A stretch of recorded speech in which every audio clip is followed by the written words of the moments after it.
my image of aging has 3 pros and a lots of cons.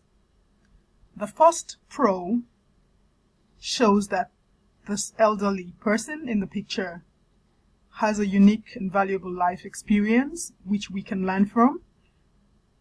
He is independent, he's standing tall, and he's facing new life experiences and challenges with grace and dignity. The cons are many because these are stereotypes perpetuated by society and portrays a negative view of the aged.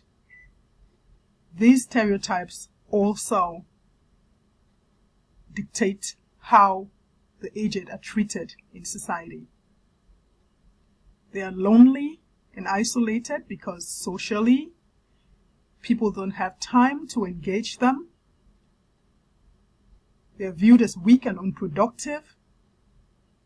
They are seen as being on the path to death and are viewed as less valuable than other members of society. As such, much resources are not allocated to their well-being. They are viewed as a burden to society and the family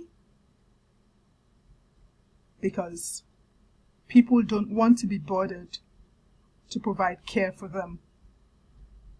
So these are my images of aging, and they dictate the extent to which society treats the elderly.